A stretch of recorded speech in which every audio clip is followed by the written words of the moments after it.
McDavid. Moves in, McDavid goes upstairs! What a goal!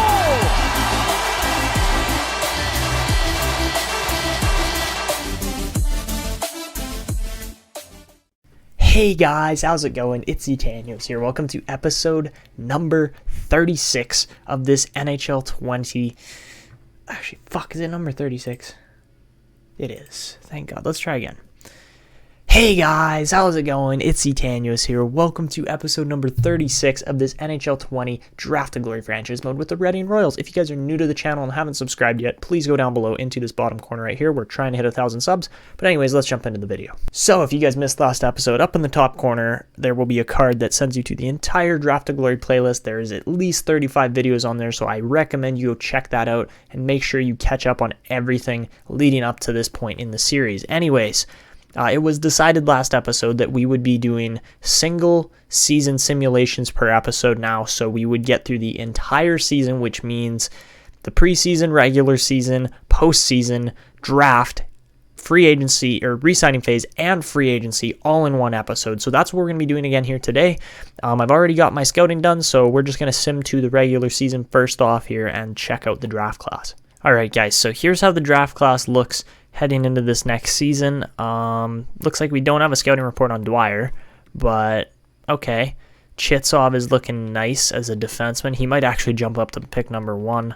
Mathot, I don't know why high top 6 players always get such a high ranking, but honestly that's okay because that means usually there's an extra elite player in here, usually something like that. So yeah, who knows what the extent of elites is going to be in. I mean, there's a medium top 6 that's NHL ready there, but yeah, who knows exactly how this is going to turn out. It looks like there's a goalie at number 20. Holy, okay. Jay Clements we're going to keep an eye on for sure. And the other thing that we have to do here, guys, before the season starts is we have to make a move for our team. That move being Isaac Urkamps. I don't actually know exactly where he's playing right now, so I want to double check that before we really make any kind of move here. Overall, the lineup's looking absolutely fantastic, and I'm really excited to see what this group can do. Honestly, you know what? I think we're better off to... I don't want to put Harkins and Chubasov together, but I know that's the right move.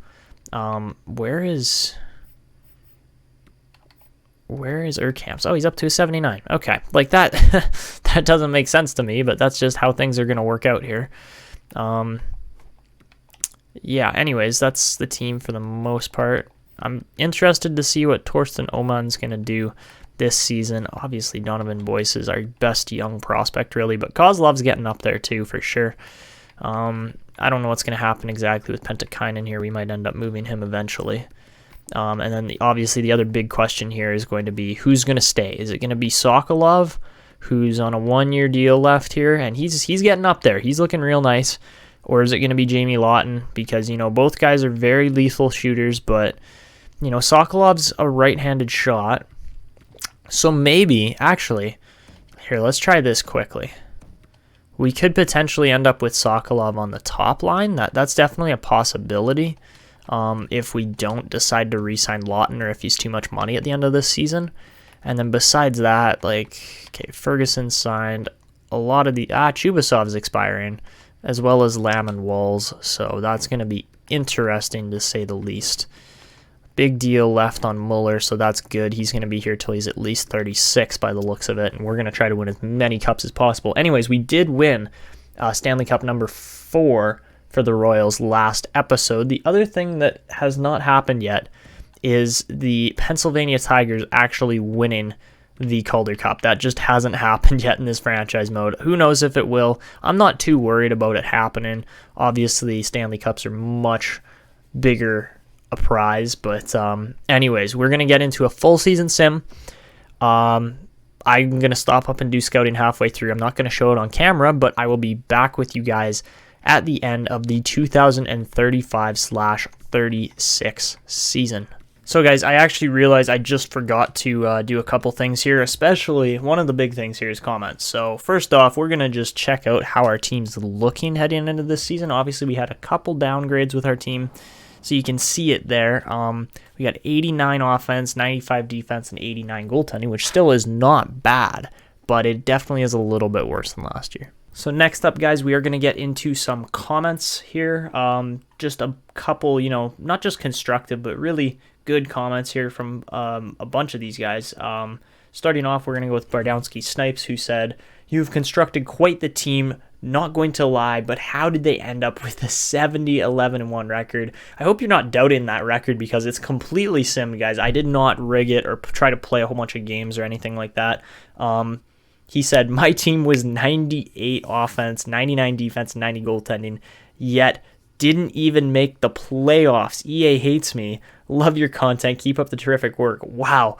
All I can say there, Bardowski, is that is unlucky that you didn't make the playoffs. You had to have a bunch of injuries or something going wrong there in your team, or maybe bad coaching or chemistry. I don't know. Like that's crazy, because with a team that good, you should easily be making the playoffs. Anyways, on to our next comments here. We've got a whole bunch from Nikita Nazarov. I'm just going to sum it up quickly. So he said that he's super pumped that this series is still alive. He said it's ironic that, Montreal pulled a second sheet offer like they did in real life on Sebastian Aho. This time they went for Archer, and he goes, "It's a joke, though, if they think that they're a better team than us." Obviously, yes, Reading is a great team. Thank you for that comment. I appreciate that, because really I have put my heart and soul into this series to try and make it work. He was laughing that I was saying, "Let's make Marian Hossa number 81, even though, well, yes, his name's Marian Hossa, but he's not Marian Hossa. Let's be honest here. Let's see. He said, "We pulled off the Golden State level season." I totally agree. And yes, I do watch basketball too. I'm not as big a basketball fan as I am NHL, or I don't know. Basketball's up there with soccer for me as well. I do enjoy watching soccer. I used to play soccer a lot when I was younger, and obviously going over to Spain too, that's why I have the Spanish flag in the background. I talked to Nikita about that, but that's why I have the Spanish flag in the background, is because I've been to Spain, met a whole bunch of people there on an exchange program, and got them all to sign it, so that's what the flag's there for. Let's see, besides that, he says, "Well, since you inspired me to start my own Draft to Glory series, I'll make sure to make it a goal of mine of beating your regular season record, a real thing, or a need to do for my franchise mode." Man, good luck. Good luck with that. I was blown away by the 70 wins. I've never seen that before in NHL in general, and really, this was just a fantastic season last episode. Really, I don't even know if our team can beat that again. That was like the season right there. He says, "Well, this time EA didn't screw around with you, as you were a 70-win team that actually won the cup. Big congrats go out to those guys that fought hard for the team. Also, the final series could have easily went to 7 games, as the first 4 games were all decided in OT, which is incredible. Your team's winning 3 out of 4 OT games proves that you guys are the team that is clutch and has the experience for those guys to get Stanley Cups." Let's see. He said, "Also, that Kovalchuk guy that is listed as Canadian must have moved from Russia when he was very young. Anyways, doesn't really matter that much. Just decided to throw it as a strange thing I saw." Yeah, I agree. That's strange for sure. He said, "Wow, Gibbons is a steal of a pick. I'm calling it." I agree. Gibbons is going to be insane. I'm looking forward to seeing what he can do. And let's see. I think that was it from Nikita. Next up, we have Yzerplan. I don't know if this is a bot or not, but he says, "I love your content. You should have more than 5 million subs. Thank you again. I love hearing that, man. It keeps me motivated and keeps me going." And of course, Jared Sorhando is saying first and to like, and he said, "Hope you have a great day." So thank you so much, Jared. I really appreciate that. Anyways, let's actually get into the full season simulation here now at this point. Obviously, like I said, I'm going to stop up just to do scouting, but I'll be back with you guys at the end of the 2035/36 season. Okay, guys, so we are at the end of the season. The team goes 57-22-3 on the year, which is a pretty good record. Obviously, no 70-win season like we had last season. Trevor Lashoff leads the team. I think that's the first time he's ever done that. And at this point, we are first in the NHL, but if the Islanders win their game, they win the President's Trophy. So we'll see what happens here. We'll advance a day, And yeah, we finished second as the Islanders lose one less game than us in regulation and clinch the President's Trophy. Good for them. I mean, that's how close this season was. Obviously, we didn't quite run away with it this year. So let's just check out this New York team, as they are pretty good by the looks of it. So I would argue Barzal isn't that good anymore at 38, but I'm sure he's got a ton of points in his career by 38. Yeah, shit, he's got almost 1,600 points. That's insane. And then with wingers like Lafreniere and Lambert, like, those guys are top picks. How did Lafreniere go 6th? That's what still blows me away from this franchise mode, is Lafreniere dropped to pick number 6 and went to the Islanders. Like, what? Anyways, they've got a really nice, well-built team here. The defense definitely should not have won that many games. Same thing with the goaltending, but that's just how this game works sometimes. So yeah, I mean, we kind of dropped it to a team that wasn't nearly as good as us, but that's okay. The other thing that happened in this season simulation, guys, was that Joakim Hakana got injured and then got better, and for whatever reason, the game didn't notify me that he was ready to play again. So he sat out for like 20 games, and his morale just dropped. So he's still listed as a top 2 defenseman, but as you can see, ice time, like, it all just went down there. Which was pretty bad. So now he's 83 rated instead of 88 rated, which is not great, but other guys had pretty good seasons here still. Let's just go check out the scoring numbers first for our team, and then we will be heading into the postseason pretty quickly here. So looks like Lashoff leads the team with 43 goals or 46 goals? 43 goals and 60 assists. Cooper Pisani keeps that point per game pace on assists, or assist per game pace, I guess, and he actually has more assists now than games played, which is crazy. And obviously he's over that because every goal he scores, he actually broke his goal scoring record this season, didn't he? No, he didn't. He's gotten 13 in the past, but still a fabulous player. I'm really happy how he's playing. Trevor Lashoff, first time he's led our team, but he's obviously had better seasons before as well. As you can see, last year, that 80 assists was pretty insane. Jamie Lawton kind of dropped off, but to be fair, he was injured for quite a bit of the season here. He still put up 43 goals, which is pretty good. He's on pace for a Hall of Fame career for sure. Donovan Boyce had 85 points, so that's a new personal best for him. And hopefully he'll just continue those scoring numbers. Kozlov had 92. He could be jumping back up to an elite possibly, because that's a fantastic year. Ferguson had 89 points as a defenseman.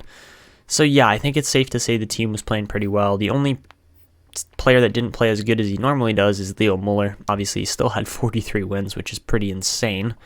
But that's nothing compared to his 62 he got a couple years ago. Torsten Oman was good as well. He got 14 out of 22 wins, was really solid in net, and I'm not complaining at all. So yeah, that's how our team looked. Holmstrom had a pretty good season at 24. Our other 2 defensemen weren't as great, but that happens, so whatever. And then for the entire league, let's see, that's rookies. Okay, so Santiago Moore, offensive defenseman. Wow, that's a steal of a player for Columbus. Oh my goodness.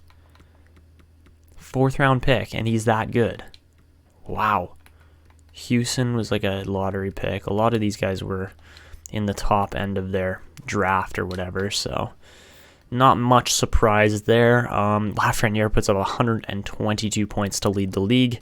Obviously, we've had guys score way more than that in the past, but Bryce Anthony scores 66 goals. Guys, look at this career. Look at this career for him.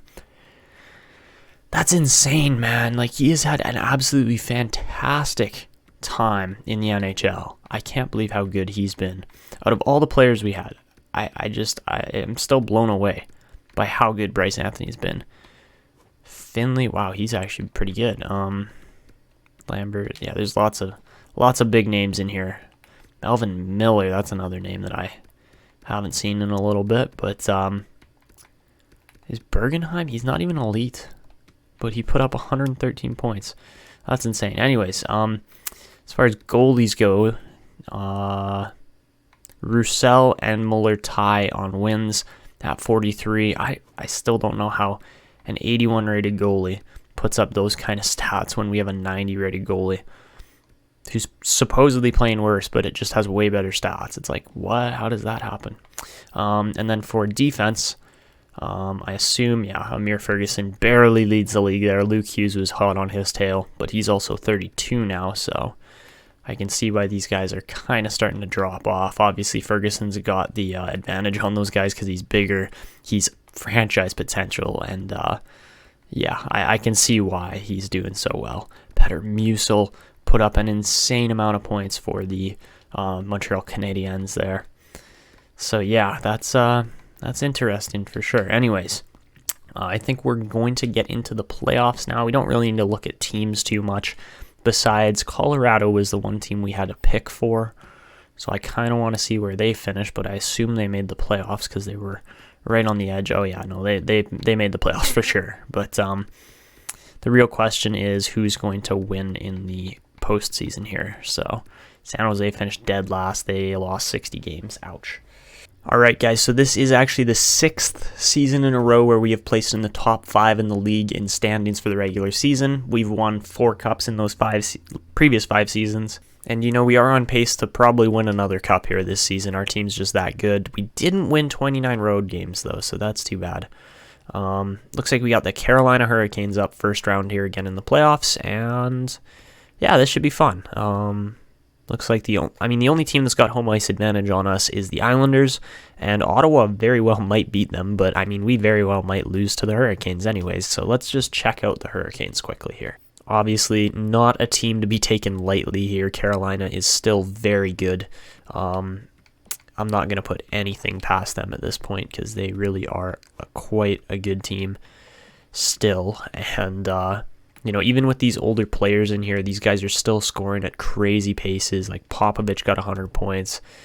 Barinka got 100 points. Did Owen also? Jeez, man, these guys are putting pucks away like nothing. And then the defense, I don't want to say it's gotten better, but it's still good. And then obviously Houghton going to be the biggest threat to our own scoring as the Royals. So here we go. We're just going to sim day by day. By the looks of it, all right, the Tigers did make the playoffs. They won 55 games, so that's pretty solid. Did they finish first in their division? They finished first in their division. What about in the entire league? Yes, they did. Okay, good for Pennsylvania there. Almquist led the team with 68 points. And that was our minor league team, so we'll see or our affiliate team, sorry. AHL, American Hockey League. But we'll see if they can win games too here. So we're just going to start advancing, and we're going to see what happens. So looks like they won their first game. Okay, so here we go. Against Carolina, we win game 1 9-3. That is dominant. All right. Sokolov had 3 goals and an assist. Jeez. Okay, game 2. 5-4 OT win. That is tight, but that is clutch from our team. All right, so we're in a good spot here. McCammon got injured in Pennsylvania. And looks like they swept Belleville. Okay, so that's good. 3-0 there. Let's see how game 3 goes against Carolina, and we lose that one 4-3. So Carolina's pushing back, man. They're not going down easy. Let's see how game number 4 goes. Pentakainen's out with a concussion, but we do win that game 6-1. Wow. Oh my God. Sokolov's averaging 2 goals a game right now. Oh my goodness. Okay. So we are 1 win away from knocking out the Hurricanes and moving on to probably play the Islanders. Actually, it might be. Yeah, I think it would be the Islanders. Anyways, here we go.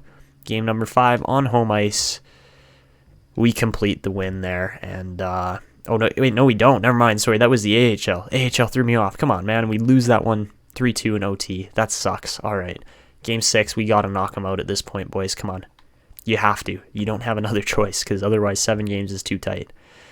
And we lose again. Oh, my goodness, boys. Come on.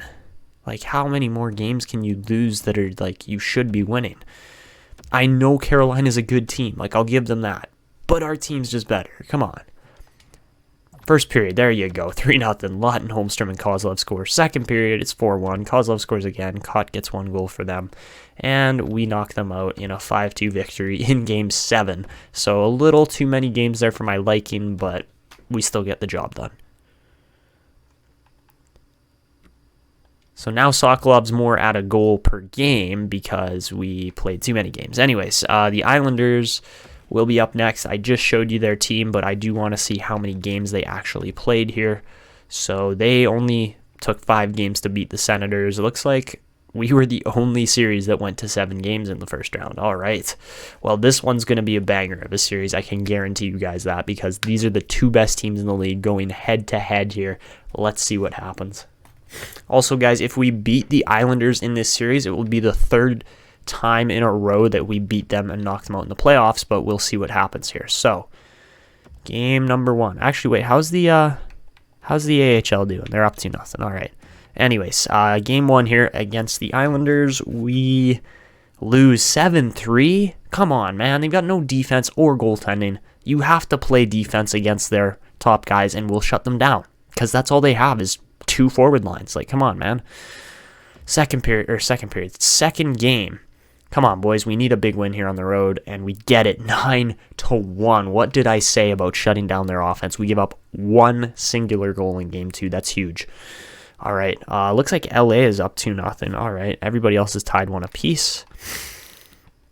All right. Game number 3 back in Reading. Let's see what happens. Did we sweep? Yes, we did. Nice. Okay. Game 3 back in Reading. We win 7-5. That is a high-scoring game. My goodness. LA's going for the sweep. The Wild and the Lightning are also up. All right. Here we go, game number 4. If we can win this, we take a 3-1 stranglehold, and we do. 3-1 victory. That's huge, boys. And we have a chance to knock out the President's Trophy winners here in the New York Islanders. So, heading back to the Barclays Center for game number 5. Can we knock them out on away ice and move on to round 2 as quickly as possible? We will see. All right. Here we go. Looks like we made it. No, we didn't. God, this AHL stuff keeps throwing me off, man. I don't read it quickly enough. And we do lose that one on home ice, or on away ice, sorry. Looks like LA got through in 5. Everybody else is going to at least 6 games here. So let's see what we can do in game number 6 on home ice at the Santander Arena. Come on, boys. We need a win here. And we don't get it. I love this game, man. Every single series goes to game 7. Like, jeez. All right. Here we go.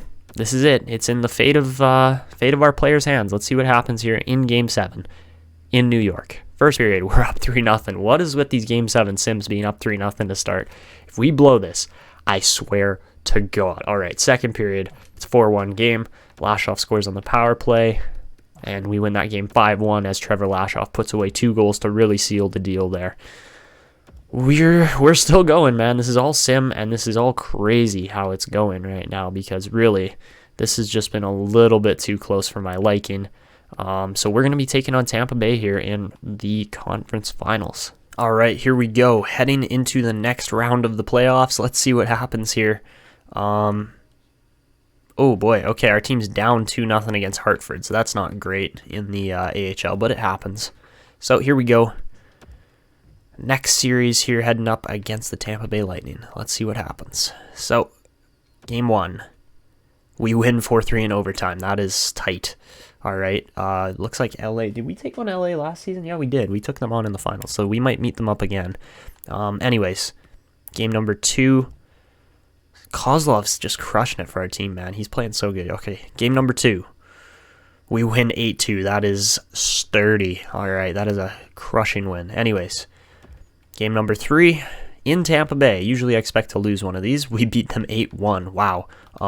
We didn't even check out Tampa's team. I'm pretty sure they've got about 3 players in like Lambos, Miller, and Gove, I think. But that's about it. Like, I don't know who else they really have besides that. Like, yeah, Pitton's okay. Stewart's okay. Like, they've got a Nathan McKinnon on there. Okay.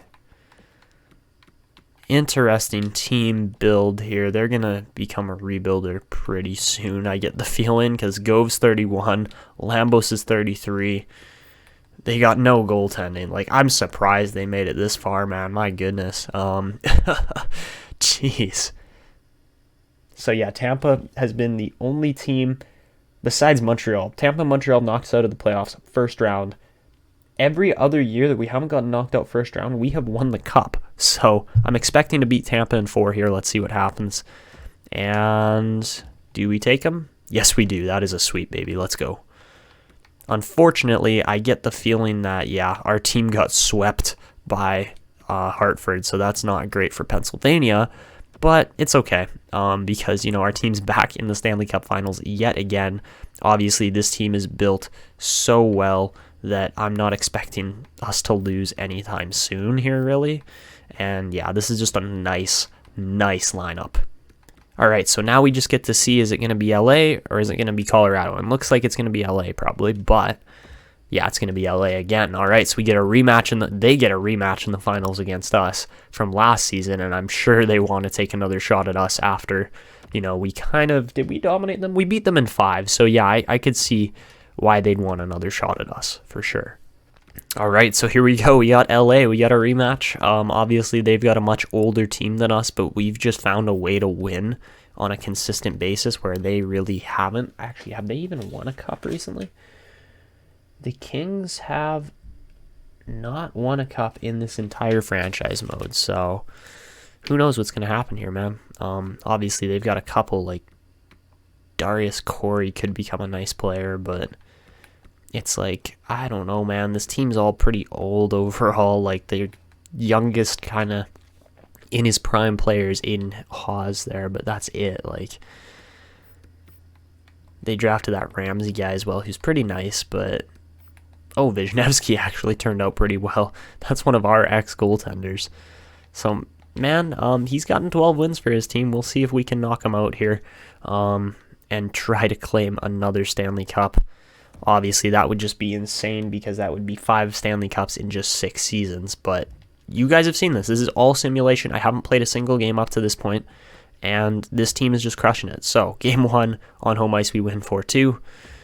Game 2, we lose 4-2 on home ice. That's not great, but that's how it goes sometimes. All right, heading back to LA for Game 3 and 4.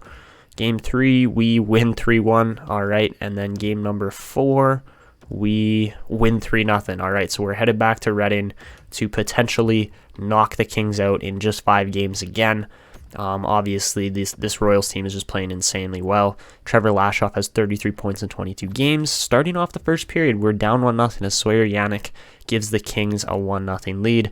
Second period, it's a 2-0 lead. I'm going to jump in and play, guys, because I enjoy playing, especially in big games like the Stanley Cup Finals, but we'll see if we can actually get this game tied up, maybe send it to overtime or something like that. Really, at this point, who knows, because, an 80-rated defense can sometimes shut down a 100-rated offense because NHL, but let's see what we can do in front of the home fans.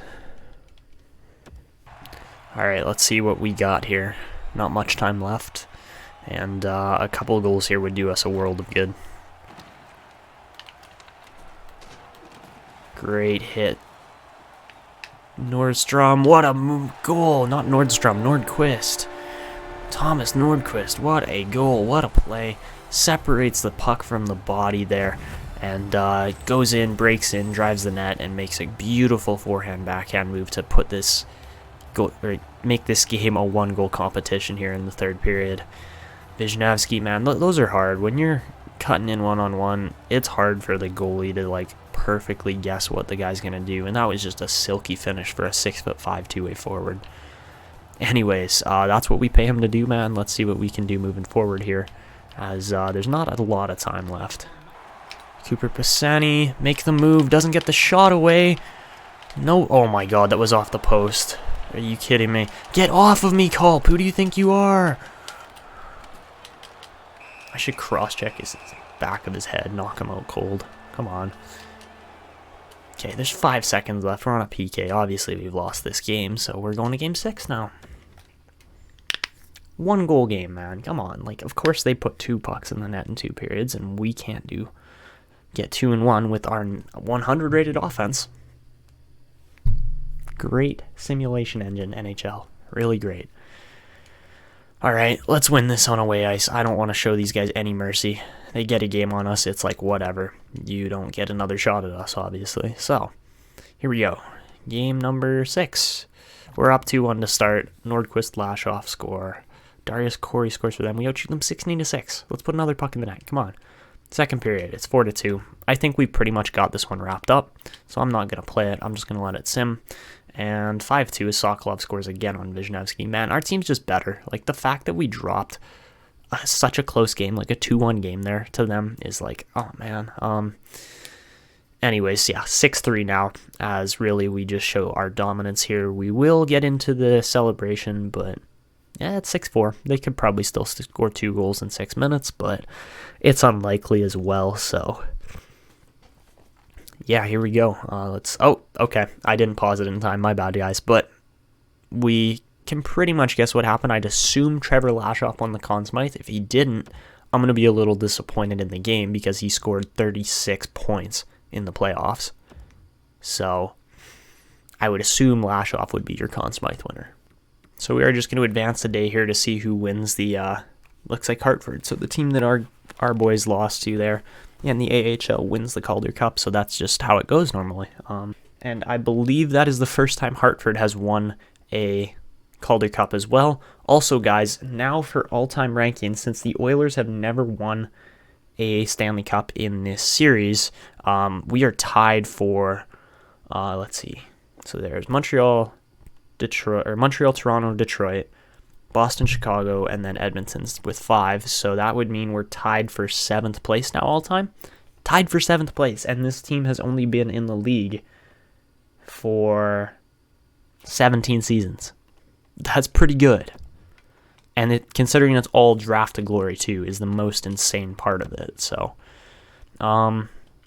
let's check out the awards here. I would assume Lashoff, but like, come on, that right there shows our dominance, guys. 4 cups in the last 5 years, 5 in the last 6, to be honest. But we haven't won as many President's Trophies as I would have liked, but you know that happens. Okay, so Lafreniere's your Art Ross winner. Bergenheim is your Hart Memorial winner. Ferguson wins back-to-back Norris's. Liam Zachary wins the Lady Byng. Moore wins the Calder as a defenseman. That's insane. Trevor Lashoff wins back-to-back Conn Smythes. Good for him. Roussel wins the Vezina. I disagree. Muller had just as good a season. Muller wins the William M. Jennings for the 4th season in a row, but it's literally only been Muller and Roussel. You look at that. That's crazy for goalies. There's only 2 big-name goalies in the league here. Fucali wins the Masterton. Ottawa's coach wins the Jack Adams. Yannick wins the Selke.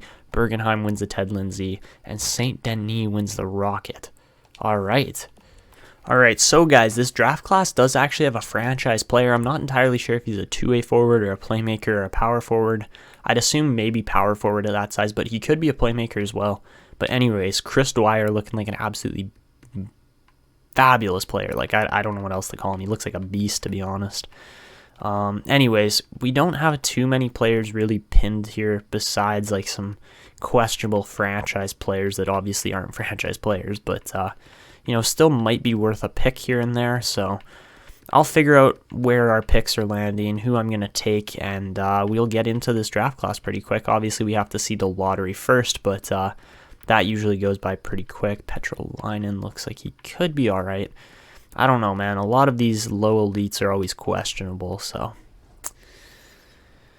Anyways, let's get to this draft lottery now. So, here we go. And drumroll, please. Obviously, we're not in the lottery, but Washington wins Chris Dwyer. Good for them. All right. I mean, you kind of got to feel bad for San Jose after the season they had, but, for a team to move from 6-1, that's not too bad. It would be I'd be a little pissed off if it was like 15-1 with like Detroit or something like that. But I've actually seen 16-1 a couple times, which is just, that shouldn't happen. Anyways, I'm all right with that lottery. Nothing really pisses me off with that. And yeah, we complete most of our goals there. So we have retiring players here. And there you go. Connor McDavid, 2,000 points in his career. That's absolutely fantastic, man. He probably could have played another season as well. That's the crazy thing. He put up 97 points with the Oilers still. He could have played another season. There's no question about that. How many goals and assists? Like, that is just fantastic, man. 900 goals, 1,100 assists. That's, wow. Just wow. McKinnon puts up 1,900. Jesper Bratt, the other big name in there. Obviously, lots of names you guys recognize, like Cody Glass, Werenski, Hughes, Heroes. Elias Anderson put up almost 1,000 points. That's insane. Joey Yakimowicz puts up a pretty decent career there at 669 points for a creative player. He had a fabulous career overall. Let's see if there are any goalies in here. There's a couple. Stuart Skinner had 333 wins, and Michael DiPietro as well with over 300. So yeah, definitely some big names in here, but obviously McDavid, the surefire Hall of Fame alongside McKinnon. That's just absolutely spectacular to see. 2 number 1 overall picks there. Just absolute NHL legends at this point. What a retiree class. Nordquist is an 85 overall. I'm glad we cut him on that $2.3 million deal. Holy. Valen will probably be in the shell next year. Besides that, I mean, Lawton's expiring, so that's not great, as I'm sure he's going to want a lot of money. Same with guys like Lenglet and Harkins, and even Chubasov as well. He's only 85 rated now, but still a good player, no questions asked. What about our goaltending? I think Tristan Oman's expiring, isn't he? Yeah, he is. So we got some contracts to play around with here. Nothing's going to be easy in this offseason, but I don't think we're going to be making too many crazy moves or stuff like that anyways. So let's just check out the contract situation, see what players are requesting. We only have $3 million in cap space, obviously, but let's see. We got $21 million in extension dollars. We could sign Lawton to a $12.9 million deal. I think that's a little much, to be honest. How much is an $8 million deal for Sokolov? $16 million, hey? Really, Andre? You think you're worth that much money? I mean, he's honestly cheaper for the 3 years here than anything else, which is probably what we're going to do. How much is Chubby? Wow, come on, man. You're 30 years old already. I know you're trying to make like the majority of your money right here in your career, but we can't afford that. Instead, we'd go for depth players like Brouwer and Hickey and guys like that and sign them up instead. Actually, not Hickey. Holy jeez, man. I'm not paying you $4 million. Like, I can pay depth guys like $1.5 million, maybe $2 million max normally. Everything else besides that, it's like, why would I pay you that much? How much does Torsten Oman want? Nice. Okay. So I think the most logical way to go about this is to offer the guys the years they want on, slightly lower end deals like the rule of 85. So let's just see here. So obviously Jamie Lawton, the big name here at $12.9 million. He wants to play till he's 36 on that contract. So they're saying we can get him for $10.98 million, so pretty much $11 million. And honestly, if we can get him for $11 million, I will take that deal all day, because that's a really good deal for a player of his caliber. Like, you look at the guys below, like even like Donovan Boyce is getting paid more than him, and he's not nearly as good a player overall in his career. For $9.5 million, they're saying we could get him for $8.075. Which, I think that's a pretty good deal for a elite sniper like this. So let's offer him that exactly and hope that he signs it. Besides that, Chubasov wants way too much money for what he's actually valued at.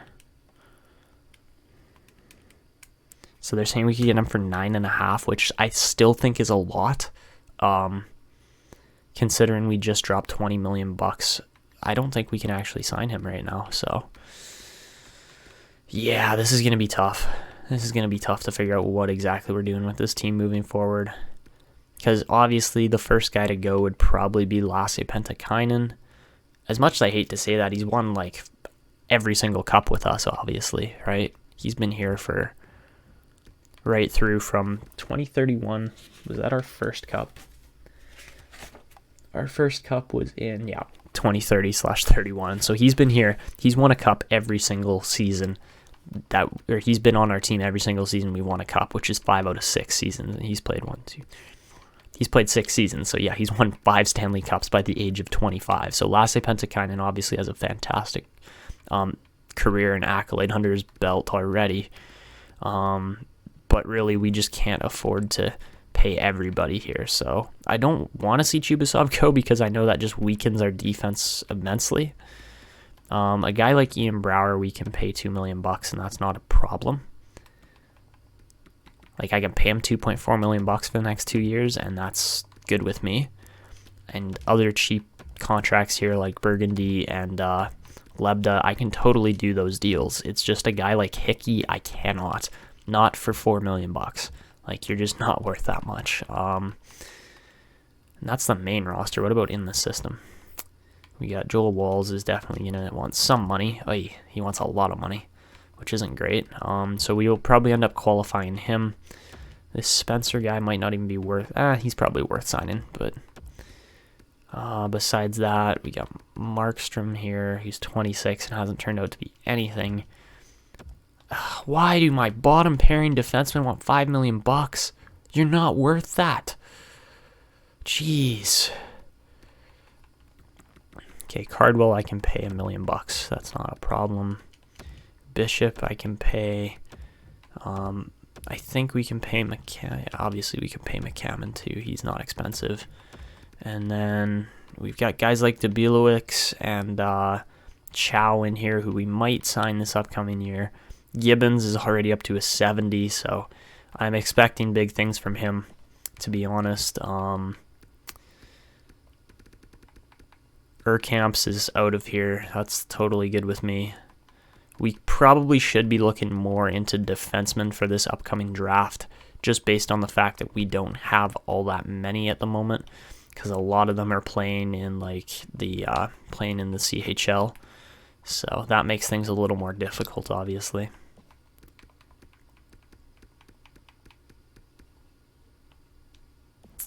So we've offered contracts to a lot of guys. We'll see if they sign them after the draft. And I think, yeah, we're going to get into the NHL Entry Draft now and see what we can do here. So obviously nobody wants to trade picks, which makes sense. And looks like the Colorado pick is at pick 30. Beautiful.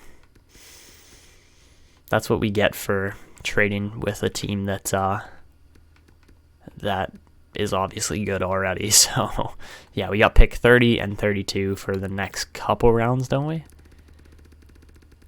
No, we don't have any second round pick. We do have a third rounder, I'm pretty sure. Yes, we do. All right, so we obviously have the last pick of most rounds here.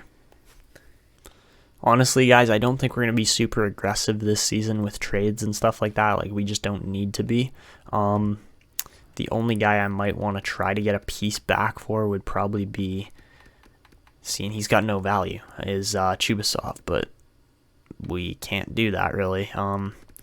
Only way we do that is if we traded a guy like Hakana, which doesn't really make sense for our team at this point, because obviously the defense is kind of lacking already. As far as guys getting paid on this wing, looks like, yeah, there's not too many guys getting paid like crazy there. Really, our team's actually set up quite nicely, except for the $25 million spent on 2 players here. And the fact that Donovan Boyce is making that much money down the middle for what he actually contributes to for our team, it's like, you're probably not worth that much, but what can you do, right? You could trade him, but he's also 22 and he's putting up great points for our team, so it's like, I can't really trade him. I don't want to. I don't want to anyways, so.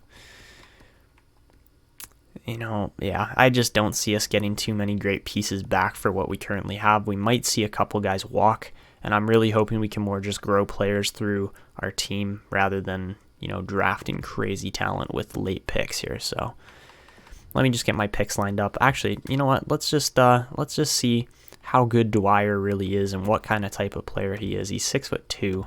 He's a playmaker. So yeah, they got a very nice player there for the future. Washington does, even though there, you know, isn't that much time left in this franchise mode. He's still gonna crush it for the remainder of this franchise.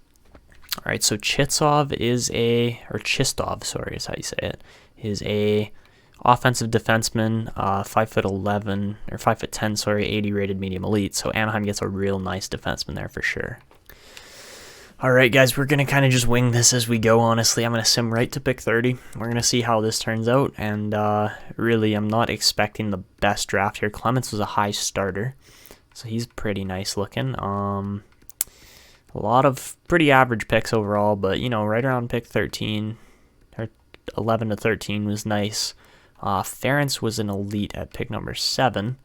I guess he did drop a little bit as Mathot got... God, come on, San Jose. That's why you don't rebuild properly. Albelin got selected because he was a center, I guess. But we're going to take... See, I could just go with supposedly the best defenseman on the board, but it's really more like who is the best defenseman on the board, because I don't know at this point. That's hard to judge. Honestly, this guy looks pretty nice. Travis Garnett, I believe is how you say it. He's probably a defensive defenseman with that size, but you know what? If he's got a 1-year ETA, I'll take him. And you know what? Just send it, man. Let's see how Travis Garnett turns out. And he's a 72 rated. Okay. Medium top 4, 2A defenseman. Where was he playing? He was in the Q, so that's not great because then that means he's only going to develop in the Quebec Major Junior League. But with that size, being a 2A defenseman, he's got some NHL potential still. So really, I'm not actually too upset with that pick. That's a pretty decent pick overall. And then Columbus takes Kuznetsov, who really wasn't as good. And, you know, next up, I'm not entirely sure who we should take, to be honest. A lot of these picks are up in the air. They're questionable. It's like, I don't know who's going to turn out, who's going to be good. I get the feeling that Nicholas Bradley could actually be a really solid 2-way forward. So I'm tempted to take him. You know, there's other guys here with 3-year ETAs or even 2. Like this Marcus Schauer guy. He's obviously 20 years old already, but, you know, still looks pretty decent. I think the guy, I'm looking just as much at ETA as I am at potential. At this point, even like more so ETA possibly. So I'm kind of thinking that's where a guy like Bradley could be really good, is because he's 18. He's got a 2-year ETA. We're just going to send it. Even if he's a medium top 9, I'll still be all right with that. But Nicholas Bradley, let's see how he turns out. And he is a medium top 6, 69 overall 2-way forward. See, these are just great picks, obviously. Even if these guys are playing mainly in the CHL, I'm okay with that. Like, they can develop for a year or two. They're already really good-looking players. And, yeah, no, I'm happy with those picks. They're good picks. All right, so for late-round picks, I'm totally happy with how those turned out. Obviously, we miss a bunch of prospects since we don't have a second-round pick. Price was a nice defenseman. Is he 20, though? No, he's 18. Oh, that's a nice defenseman. Davies is a good center. Sanchez was pretty nice. Shower, I think is how you say it, was pretty nice. He was 20 years old, though. I looked into him just to see if he was worth the pick. And Cuff really wasn't there for the second round. For the third round, yikes, man. Not too much potential here so far, so that's not great. Medium starter in Niskala. Medium elite there in Guilas, I believe is how you say it. And yeah, okay, pretty decent picks in my opinion for what we got. We could take Kostitsyn because he's guaranteed, or we could try to find a better player in here possibly. It's hard to do so, but you never know who's going to be insane. Like these top guys here, they're all 5-year ETAs. Yikes. I think we're going to take this starter just to get some guaranteed potential here. He's also 6'5" at 18 years old. So Juha Kostitsyn, or sorry, it's not Kostitsyn, it's Koistinen. Juha Koistinen looks like a pretty good goalie still. So I think we're going to take him here with our third round pick. Sorry guys, we're not going to take Koistinen because the next 2 picks I have here need to line up with these 2 franchise guys because I know they're probably going to be elites. So first off, we're going to take Nikita Korostin here, and I'm hoping he's a low elite. He might be a low top 4, but I'm hoping he's low elite because usually if they have the franchise tag on him, they'll at least be elite. And yeah, as you can see there, he is a 56 rated offensive defenseman. So yeah, pretty nice pick there. All right, so for our next pick, we're at pick 128, which is end of round 4. And with pick 128, we are going to be going and selecting that other supposed franchise guy, which very much isn't a franchise player by any means, but there's a couple nice players in here. A medium elite or 2. Koistinen was pretty nice, 59 overall. But yeah, for our next pick, we're going with this other center here. What's his name? Matthew Earl. I'm hoping he's a medium elite. He might not be, but we shall see here right away. So is Matthew Earl a nice pick? He's a low elite. Okay, low elite again. But, sniper, 51 overall. Not too bad for an 18-year-old prospect. All right, so heading over to pick number 160 now. We're just trying to make every draft pick count here, really, because obviously these late-end picks don't usually turn out to be too much. So if you can get good players here, this is where your team really separates itself from the rest in the league. So for our next pick, big question marks here. I've got no clue who we're picking. Maybe that low elite. Actually, yeah, Ludwig Omark. I had him pinned out, so I think we'll look into him for sure. I don't know if he's going to be the pick. It's a lot of one-bar low elites or medium elites here that we have just no idea on, really. Some low top sixes or medium top sixes too, which are obviously very hard to judge. Yeah, I think we're just going to stick with kind of our pinned players and just take risks really on low elites. A lot of them aren't going to turn out probably, but let's see how Ludwig Omark turns out for our team here at pick number 160. And he is, obviously we have to go back through the entire round, which, is the price I'm willing to pay for winning the cup. He's a low top 9, so yeah, not the greatest pick, but not awful either. And at 17 years old, you never know, he could potentially still become a medium top 9, which is unlikely, but it can happen. For the rest of this next round, there was nobody better to take really by the looks. Yikes, bad draft here. Not so much on who we've taken, but just overall, there's not a lot of options really. I don't know who else to take here, guys. I'm absolutely winging it here. I think we're just going to go with the low elite and medium elite potentials here for these last two picks. I'm definitely taking Brust with one of those picks, but I'd prefer to take one of these defensemen. So it's either 20-year-old defenseman who, could be good. Both guys are obviously ranked a little bit lower than where they're at. I think we're going to go with Parsadine, though, just based on the pinch and cycle there. And a big body as well, at 6'2", 208 pounds. He is 20 years old, but I'm hoping that he can turn out to be something. So let's see how Parsadine turns out. And he is a, drumroll please, low 7th defenseman, but he is 60 overall, so. All right, so we are going to sim over to the very last pick of the draft, and we're going to get to see what was left in the... see, Olofsson. I could have selected, and I didn't, which is my mistake. Travers was nice too. Olofsson was actually quite nice. Is he 18? No, he's 20. Okay, I was like, if he's 18, man, I swear to God. Pajärvi was actually pretty nice 7th round pick. Same with Woodworth. Same with Carson's all right. Walters as well. Oh man, we could have taken him. I literally had my joystick on Dietz here. Dietz, or however you say his name. Braylon Dietz. I think it's Dietz, but I don't know. Damn it, that would have been a nice pick still. Anyways, we didn't even pick a goalie this draft, so yeah, Dietz would have been definitely our best option there in that round. Oh well. What can you say? You win some, you lose some. So for our last pick here, we're going to take Stanley Brust, I believe, because I don't want to try and take a goalie and just absolutely obliterate another pick there. So let's see how Stanley Brust turns out as our last pick of this round. I doubt he's going to be good, but you never know. And he is gotta look closely, medium bottom 6 center. I believe he was a playmaker. And obviously we didn't really get to see how he turned out exactly, but...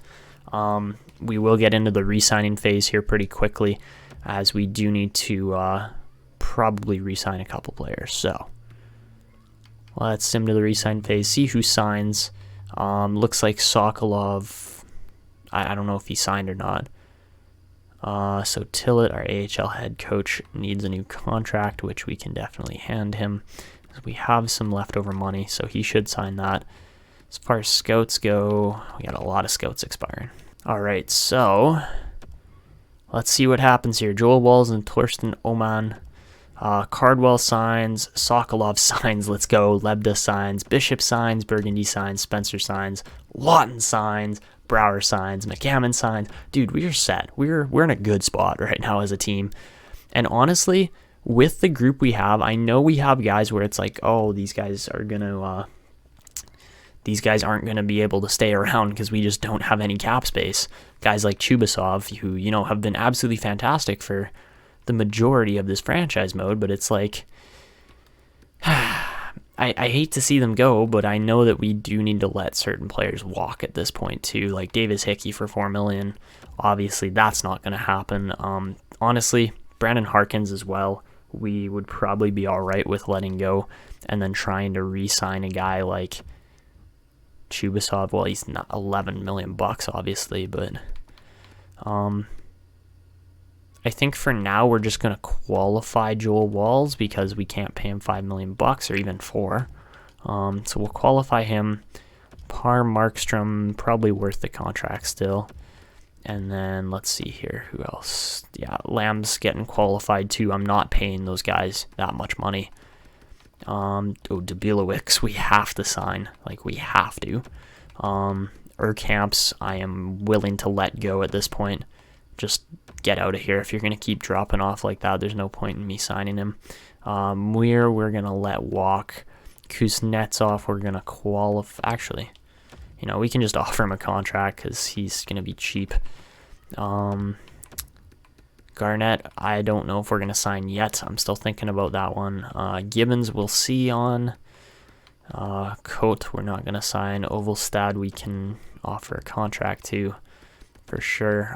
But no, what I want to start doing, guys, is even though it might weaken this team a little bit, is I want to actually go and start taking players that, you know, we've signed and are in our AHL team and clear up space for them to actually move up and play in the NHL.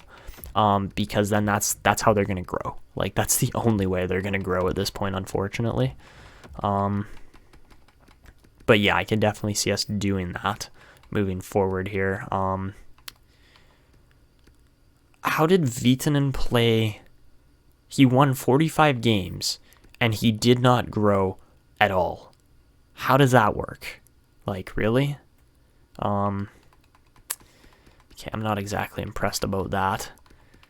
So I think what we're going to do is we're going to, let's see, Dinger's 21, Athanasankov's 22. I think we're going to release Vitanen for sure. We're going to buy him out.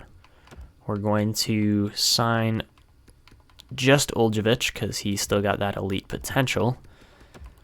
And then I think that's all we're going to do for goalies. As far as defense goes, obviously our second best defender in Chubasov is probably going to be walking here, unfortunately, just because we don't have the money situation so great here. It hasn't been handled that well on the defensive side of things, so I'm not lying to you guys. I'm just being straight up honest. But no, what I would like to do is get guys like, I mean, Rensfeld's a little low rated, but if we could get a guy like, Walls and Lamb, hopefully they'll stay and we can actually get them into the NHL here still. But we're going to have to figure out something here for this team moving forward. Davis Hickey's gone, but you look at these three right wingers here. Obviously Kozlov is the best deal there, but $11 million for Lawton is honestly a really good deal too. Sokolov's on a great deal. The only guy I'd consider moving to get a defenseman would probably be Lasse Pentakainen. And then, you know, for centers, it's like, yes, Donovan Boyce is a great second line fit here. He really is, but for $13 million, he's not. He's not worth that much money, unfortunately. And it's like, yeah, he started to kind of turn his career around and start to have a really good career here, but it's like, is it going to cost us winning? Like, that's what I'm thinking right now, is this might end up costing us winning when, you know, $13 million gets us a better defenseman instead. And then you can still go out and get, like, you can still play guys like Janks and Erskines in the NHL, and Nordquist could even, I mean, he's more of a third line guy, isn't he? Yeah. What about, we don't know how Janks is going to look, but we're going to try to get him potentially into the NHL here moving forward. He's considered a two-way forward. Honestly, I could see him as a playmaker. So maybe that's something we do, is we give Zane Jenks a chance, like a big chance here.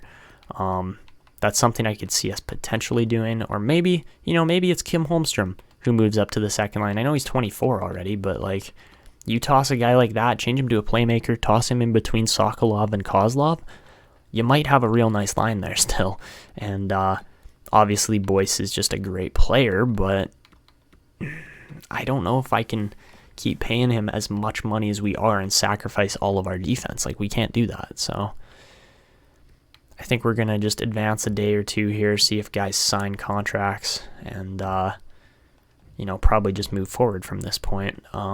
Hopefully most of our rookies sign and there aren't too many full rosters. Great. So that's, Liston signs, Sergeyev signs, Markstrom signs, Oljevic signs, Ovalstad signs, Dubilovic signs, Bright Cruz signs, Latikainen I'm not too worried about, but full roster there. Kuznetsov signs. All right, so Latikainen. We'll definitely we'll get rid of other defensemen over Latikainen, because he's a pretty decent defenseman here overall, and I would probably get rid of a guy like Riley Ray before him, just because he's 26 and really is not that good overall. So I think we're going to buy him out just to clear up the spot for Latikainen. Let him play. Galina, I guess he's still playing in Oshawa, but wow, he actually put up crazy good points for a defensive defenseman. Like, holy crap.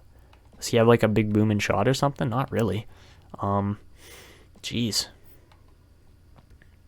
Oh, and then we forgot to sign Torsten Oman. That's my bad. Oh, good. We don't even have enough money to do that now. Okay.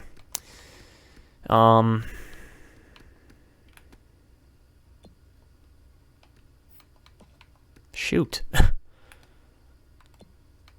I mean, he's not the greatest goalie. He's already 24, and he's still just 81 overall, so we'll qualify him for now. And worst case scenario, Fanasenkov steps in as our backup, and we have a slightly weaker goaltending group, but it's really not that weak overall, so.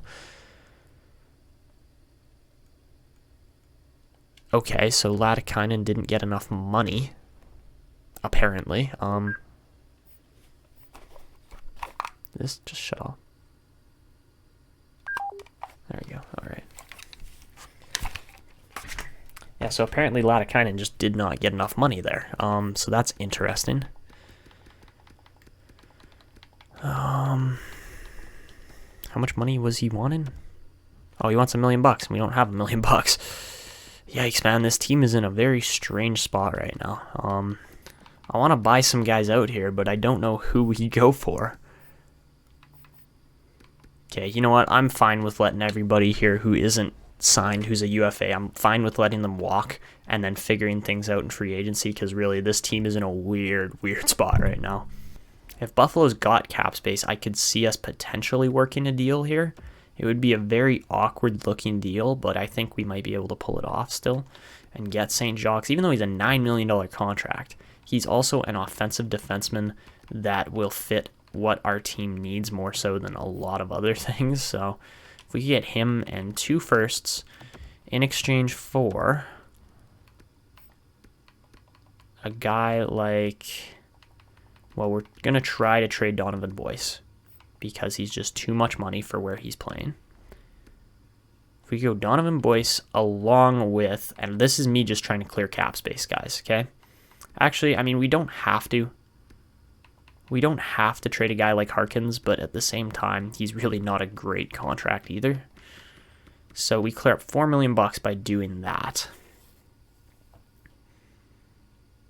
And I'm hoping that's going to be enough to sign Walls and Lamb, because if it's not, then we're kind of screwed, right? I don't want to throw Harkins in this deal, but what we have to throw in instead is a first-round pick for the next season, at least, maybe 2 from us, because, yeah, it's got to be this next season here, because we can only have 2 first-round picks, right? So if we could do this, I'll be okay with it.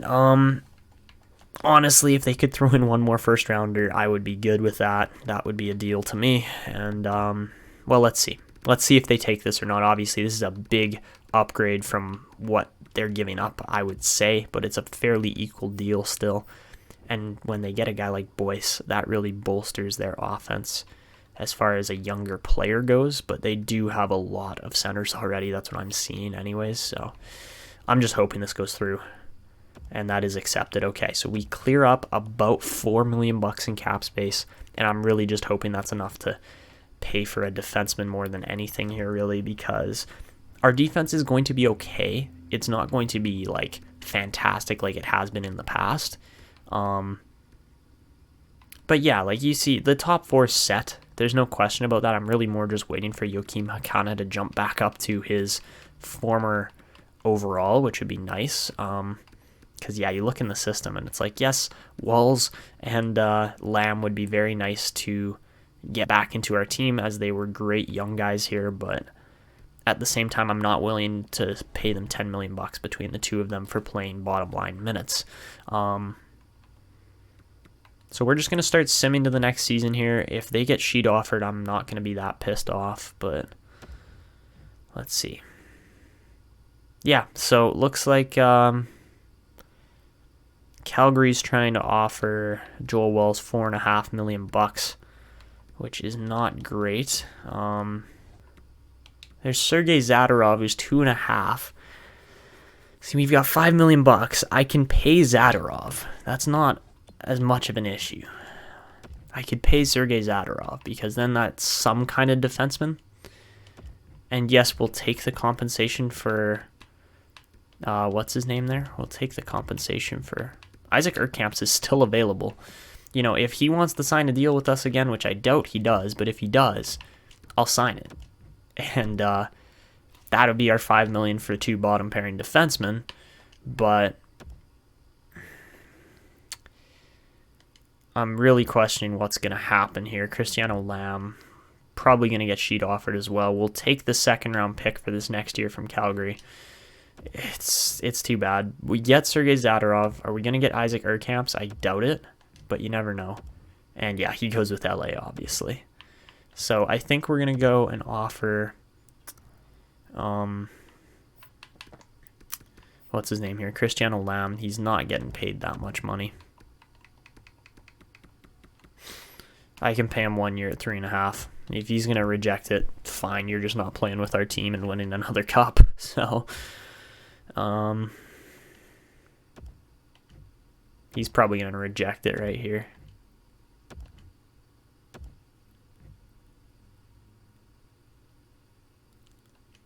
He's saying, if you're going to change the amount of years, you should make it worth my while. Well, you know what, buddy? You're going to be sitting as an RFA unless someone else is unfortunate enough to sheet offer you. So, I don't know what's going to happen with the defense here at this point. I don't want a third and fourth rounder for Cristiano Lamb. He's worth more than that because he's a top 6 defenseman for our team, right? So,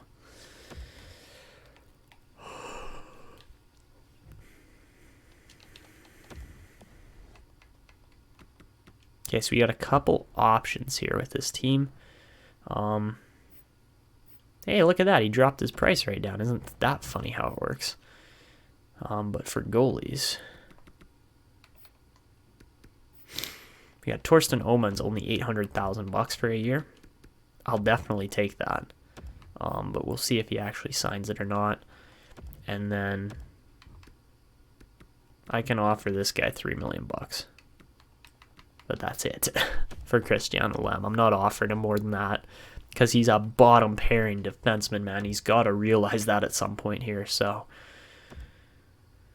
he does sign that. Let's see what happens here if Oman signs, and he does. Okay, so our team's actually more intact than I thought it would be. Okay, so heading into the next season, 98% of our tickets sold about, and well, let's see how the team's actually looking at this point, because that's always going to be interesting. So our owner goals, we need to advance to the Stanley Cup Finals, sell 95% of our season tickets, and boost fan happiness to at least 57. All right. Alright guys, so this is how the lineup looks heading into this next season. I know you're going, oh, why are you playing like Nordquist down on the second or third line? Because that's where he fits, guys. We could try to split up Pisani, and that just doesn't make sense, man. Doesn't make sense to do that at all.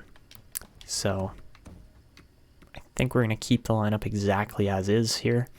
Lenglet and Lebda are both already 26, so it's like that's not an issue here for playing guys like Holmquist and Holmstrom in the lineup, and Valen especially. He's only 20 years old, so he'll be a third liner for us for sure in the future. The defense looks fantastic. You have to remember the +3 boost is huge on this, because that means St. Jacques and Harkins are then 85 and 84 rated, and then never mind the top pairing. It's like the best top pairing in the entire NHL. With a 98 Ferguson and a 91 Hakana. Like, that's just insane. And then 89 Muller to back that up with 82 rated Torsten Oman in behind him in net. Yes, please. So that's our lineup. It's looking really nice. The AHL is actually doing all right, too. We've got Dabilowicz playing top line minutes here because we want him to grow and eventually get into the NHL, too. Same thing with guys like Earl Bishop and Javon McCammond. I don't know if he's ever going to make the league or not, just because of where he's playing on this team. So, yeah, I'm a little confused on that still for what's going to happen. The defense is looking all right. We get this massive Blake Galena into the team. He's going to be playing alongside Liam Rensfeldt, so I'm hoping those two can gain some chemistry, put some good points together, and then we have Fast and Bergeron playing together, and then Craig Clancy and Jacob Astley's playing together, obviously all drafted by us, and then Afanasankov and Jacob Mui in net. So that's our lineup. We got a couple guys benched here, but that's totally all right, just to help out with the team. Honestly, see, I threw Bright Cruz in on the third line, and he really he's an enforcer, so he doesn't fit with anybody, which is weird. So we're going to try to toss Sergeyev in here instead, and that gives it a +3. So, yeah, that's the lineup. That's how the team's going to be looking moving into the next episode, but that's going to wrap it up. So if you guys enjoyed, please go down below, drop a like on the video. It helps out the YouTube algorithm. Also, make sure you are subscribed to the channel if you haven't already. Right in this corner, there should be an icon you can click to subscribe. And also, feel free to leave comments, and make sure you turn on notifications so you never miss an upload. But that's going to be it for me. This is Etanyos signing out, and see ya.